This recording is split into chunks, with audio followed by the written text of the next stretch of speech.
अच्छा सर, बाजार की बात निकली है तो फिर लेवल्स की तो बात आपसे करनी पड़ेगी। मार्केट के हिसाब से देखें तो कितनी मंदी हो सकती है और कितनी तेजी हो सकती है? देखिए, मार्च 2020 के बाद दीप हमें ये समझ में आया कि कोई भी लेवल सेक्रोसेंट नहीं है और इसको अनुमान लगाने की गलती करनी नहीं चाहिए। लेकिन फिर भी हर आदमी और मैं भी अपनी अपनी लिमिटेड समझ से लगाने की कोशिश करता हूँ। तो मेरा ये समझना है 16,200 ये एक लेवल है जिस पर नजर रखनी। इसके नीचे ही फ्रेश मंदी होगी। जितनी होनी थी हो चुकी है, बड़ी मंदी अब और होनी है बाजार में, तो 16,200। और उस लिहाज से अगर मैं आपको सपोर्ट रेंज दूं तो 16,400 निफ्टी के लिए मजबूत सपोर्ट जोन है 2022 के लिए। और इस रेंज में आने पर बाजार रुकना चाहिए, खरीदारी होनी चाहिए। अगर 16,000 आप तोड़ते हैं तो ही बाजार वाकई में बड़ा कमजोर बनता है। तो 16,200 मेरा लेवल निकल कर आता है, 400 पॉइंट की रेंज है। अब तेजी कितनी हो सकती है? 17,600 के आसपास जो लेवल है उसे पार करके अगर हम ऊपर टिके तो हम फिर से बुलिश जोन में आ जाएंगे। इस रिकवरी में आप 17,600 के आसपास आकर रुकेंगे, अटकेंगे। लेकिन अल्टीमेटली जो टारगेट है वो आपका 18,200 18,600 का लाइफ हाई के आसपास फिर से पहुंचने का। अभी इस वक्त मैं लाइफ हाई के ऊपर की तेजी भी नहीं देख रहा। अच्छा, अभी नहीं देख रहा। तो मुझे लगता है 18,200 18,600 आएगा तो वहां पर अच्छी खासी प्रॉफिट बुकिंग, बिकवाली ये सब आ सकती है, बशर्ते कि आप 17,600 को पार करें। अंडरस्टूड। तो ये तो मेरे हिसाब से 5 से 6% की डाउन साइड रिस्क है, 10 से 12% की अपसाइड है इस बाजार में 2022 के लिहाज से, अभी जो डेटा मुझे दिखाना है। अपसाइड है बट वैसी बड़ी वाली नहीं है। अच्छा सर, तैयारी कैसे करनी है फिर?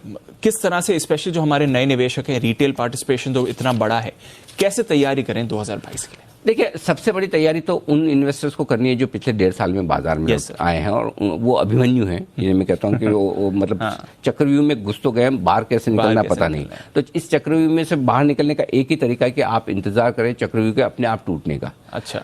जितना लंबा समय आप बाजार में रहेंगे उतना आपके जीतने के चांस है। अच्छा, है ना? पहली चीज ये, आप पेशेंस के साथ अच्छे स्टॉक्स में लॉन्ग टर्म के लिए बने रहे। दूसरी चीज है कि बहुत आसानी से बहुत ज्यादा पैसा बनाने का समय गया, अब आपको मुश्किल से बनेगा, कम पैसा बनेगा, मेहनत से बनेगा। तो ये चीज ध्यान में रखनी जरूरी है। तो मेरे ख्याल से रिटेल इन्वेस्टर्स को इस बार माइंडसेट ये बदल कर लेनी चाहिए। स्पेशली पिछले 2 साल में 20 और 21 में आए, वैसा पैसा इस बार बनने वाला नहीं है। हर साल वैसा पैसा बनता नहीं है और बनेगा भी नहीं। ये चीज पक्के से ध्यान में रखिए। वो मेंटली प्रिपेयर रहना है। LIC का IPO आएगा? मेक और ब्रेक है, तो बड़ा पैसा LIC का IPO लेके जाएगा, हमारा भी, रिटेल इन्वेस्टर्स का भी और दुनिया भर के इन्वेस्टर्स का भी। सो LIC के IPO के लिए ये बहुत जरूरी होगा कि उसकी प्राइसिंग इतनी बढ़िया की जाए कि लोग लाइन लगाकर खरीदें। ये बहुत जरूरी होगा। लेकिन LIC के IPO की रनअप में कुछ और इंश्योरेंस कंपनियां हैं जिनमें आपके पहले पैसा बन सकता है LIC के IPO आने से पहले, तो वो भी ये एक अच्छा मौका बन सकता है आपके लिए। ठीक है सर, आसानी से पैसा नहीं बनेगा बट फिर भी पैसा तो कहीं ना कहीं बनेगा। 100%। आपकी कहां पर नजर आएगी? मिड कैप स्मॉल कैप शेयरों में बनेगा। अच्छा। और अच्छी थीम्स में बनेगा। और इस साल के लिए थीम्स जो रहेगी दीप 2022 के लिए, फिर से real estate share buy on dips है, textile share buy on dips है। 2 सेक्टर में डिमांड बहुत स्ट्रांग है, लोकल भी ग्लोबल भी। मतलब टेक्सटाइल में ग्लोबल है, तो उस हिसाब से मुझे लगता है ये 2 सेक्टर तो मेरे फेवरेट हैं ही। डाइवेस्टमेंट पे मैं भरोसा कर रहा हूं, सरकार काम करेगी उस हिसाब से। सरकारी कंपनियां अब भी मुझे पसंद है। कैपिटल गुड्स ये इकोनॉमिक रिकवरी के साथ एक मौका दे सकता है और मिड कैप IT शेयरों में और मौके बन सकते हैं। जिस तरह की हायरिंग हो रही है, जिस तरह की ग्लोबल डिमांड है, मिड कैप IT शेयर अब वैल्यूएशन थोड़े से महंगे हो चुके हैं। Real estate, mid cap IT, textile काफी बढ़ चुके हैं। तो ये जो बाजार में करेक्शन आते हैं 10-15% के, ये आपको बार बार मौके देंगे। तो ये सेक्टर से इस साल के लिए आपको नजर में रखनी चाहिए। टेक्सटाइल, रियल एस्टेट, सरकारी कंपनियां, capital goods, mid cap IT, 5 जो बड़ी थीम आप दिखा रहे हैं। और अगर महंगाई कम हो गई, इन्फ्लेशन काबू में आ गया और RBI ने ब्याज दर नहीं बढ़ाई, तो बैंक्स भागेंगे जोर से, बहुत जोर से। अदरवाइज बैंक्स फिर ठंडे हैं। एक ड्यू है, अभी तक हुआ नहीं वैसे बैंक से। ब्याज देने का डर जो है वही एक सबसे बड़ी समस्या है। चलिए, तो डार्क हॉर्स रह सकते हैं बैंक्स, बट 5 बड़ी थीम जो आइडेंटिफाई करी गई हैं आपके लिए।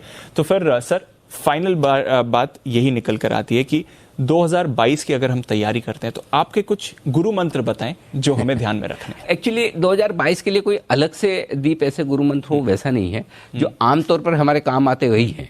लेकिन इस बार थोड़े से ये ज्यादा जरूरी है ध्यान में रखने। सबसे पहला तो है पेशेंस, धैर्य रखने की जरूरत है। क्योंकि है ना, वो मैं देखता हूँ कई बार कि अगर समझिए कि अंदाजा है कि 17,500 से 18,000 आ जाएगा निफ्टी और 18,000 ना आए 17,000 आ जाए, तो पेशेंस लेवल टूट जाता है लोगों का, क्योंकि वो सही भी है, उनकी भी गलती नहीं, क्योंकि उन्होंने कभी देखा ही नहीं है। 2 दिन 3 दिन से ज्यादा करेक्शन ही नहीं होता था। हम तो कहते थे कि 1.5 दिन का करेक्शन, 2 दिन का करेक्शन, वो जैसे गणपति जी आते हैं, हाँ 3 दिन के गणपति, 1.5 दिन के गणपति, 5 दिन के गणपति, उतना ही करेक्शन है, उसके बाद विसर्जन, तो उसके बाद मंदी गई। सो अब पहली बार आपको ढंग का करेक्शन देखने को मिल रहा है, तो आपको पेशेंस रखने की जरूरत है कि हर रोज पैसा नहीं बन सकता, हर लेवल से नहीं बन सकता, हर वक्त नहीं बन सकता है। तो पहली चीज ये। दूसरी चीज जो इस बार बदलने की जरूरत है वो एक्सपेक्टेशन लेवल नीचे लाने की जरूरत है। वो दिन का 5%, रोज का पैसा बनाना, ये समय गया। अब आपको एक्सपेक्टेशन नीचे लानी ही पड़ेगी। एक्सपेक्टेशन नीचे लाने का मतलब ये कि अगर आप सोचिए आप स्टॉक मार्केट में पैसा न लगाएं, आप एफडी में लगाएं या कोई डेट इंस्ट्रूमेंट में पैसा लगाएं, फिक्स इनकम में पैसा लगाएं, अगर आपको मार्केट में उससे दुगुना पैसा बन जाता तो भी आप अपने आप को खुश नसीब मानिए कि अगर आप 7%, 6% एफडीआई में कमा रहे हैं, एफडी में कमा रहे हैं, और अगर आपका 12, 14, 15% मार्केट में बन जाता तो आप बहुत अच्छे इन्वेस्टर है। ये मान के फिर ज्यादा बने, अच्छी बात है। तो दूसरी चीज ये कि आपको कमाई की एक्सपेक्टेशन नीचे लानी ही पड़ेगी, तभी आप पैसा बना पाएंगे। तीसरी चीज एक और है जो आपको डिसिप्लिन रखना पड़ेगा, और डिसिप्लिन इसलिए आज से कि नीचे आएगा मार्केट तो ये नहीं सोचना कि मैं खत्म कर दूं, सारा छोड़ दूं, लॉस कर दूं, निकल जाऊं। अनलेस आपके पास कचरा है, अच्छी क्वालिटी के स्टॉक है, आपके पास म्यूचुअल फंड स्कीम्स हैं, तो तब आपको ये सोचना है कि मुझे डिसिप्लिन के तौर पर, रेगुलर इन्वेस्टमेंट के तौर पर और पैसा डालना है, निकालना नहीं है। प्रॉब्लम क्या है, 2020 और 2021 में बढ़ते हुए मार्केट में सबने पैसा लगाया जी, गिरते हुए मार्केट में कोई लगाना नहीं चाहता। तो गिरते हुए मार्केट में पैसा लगाने का टेस्ट आपका इस साल होगा, और वो आपको मिस नहीं करना है, और वो करेंगे तो ही पैसा बना पाएंगे। बढ़ते हुए में लगाएंगे तो आप फिर नीचे आएगा, फिर इंतजार करो, क्योंकि ये मार्केट ऐसा होने वाला है जहां आपको रेंज बाउंड हो जाएगा, टाइम वाइज करेक्शन होगा, प्राइस वाइज करेक्शन होगा, और फिर आप परेशान होंगे, यार क्या करूं। सो डिसिप्लिन के साथ, पेशेंस के साथ, धैर्य के साथ आपको रहना चाहिए, और गिरावट में आप इन्वेस्ट करते रहेंगे रेगुलर लेवल पर। तो वही चीज है, पेशेंस, लो एक्सपेक्टेशन, डिसिप्लिन और रेगुलर इन्वेस्टमेंट। ये बेसिक चीजें जो हमेशा की है, लेकिन चूंकि 2 साल हम एक तरफा तेजी देख चुके हैं, इसलिए इस साल ये रूल्स आपके लिए ज्यादा काम आएंगे। मैं फिर कहना चाहता हूँ, स्पेशली जो पिछले 1.5-2 साल में मार्केट में नए इन्वेस्टर्स आए, जिन्हें हम रॉबिनहुड कह दें, अभिमन्यु कह दें, ये नए खिलाड़ी कह दें, इनके लिए ट्रेडर से इन्वेस्टर बनने का इस साल सबसे बेहतर मौका है।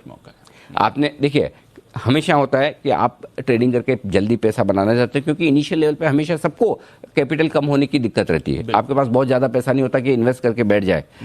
आपको 2 साल मार्केट ने वो मौका दिया है, आपने कैपिटल अगर बना ली है तो उस कैपिटल को वापस से ट्रेडिंग में जाने न दे नुकसान के तौर पर, बल्कि उस कैपिटल को अब इन्वेस्टमेंट के तौर पर आप लें, तो आप इस साल भी विनर रहेंगे। और ये बड़ा लेसन है ट्रेडर से इन्वेस्टर बनने का इस साल के लिए, जो 2022 में सारे रिटेल इन्वेस्टर्स, ट्रेडर्स को ध्यान में रखना चाहिए। बिल्कुल बिल्कुल, ये बड़ी बात आपने सिखा दी। तो 10 बातें वैसे अनिल जी ने हमें बताई, गुरु मंत्री भी बताए, बट ये जो जर्नी आपको अब कवर करनी है, ये इंटरेस्टिंग है। वापस मार्केट मौके देगा ना, चौके छक्के लगाने का जब मौके देता है, जब वापस से कभी ऐसा टाइम आएगा अप्रैल मई जैसा, तब आप फिर से करिए, आराम से ट्रेडिंग करिए, कोई दिक्कत वाली बात नहीं। लेकिन जब मार्केट का जो टेक्सचर है, जो मूड है, जिस तरह का ट्रेंड है, उसके साथ थोड़ा स्ट्रेटजी में बदलाव कीजिए, ट्रेडर बजाय इसके इन्वेस्टर बनने की कोशिश कीजिए, पिच देखकर बैटिंग करें। बिल्कुल, बहुत बहुत शुक्रिया।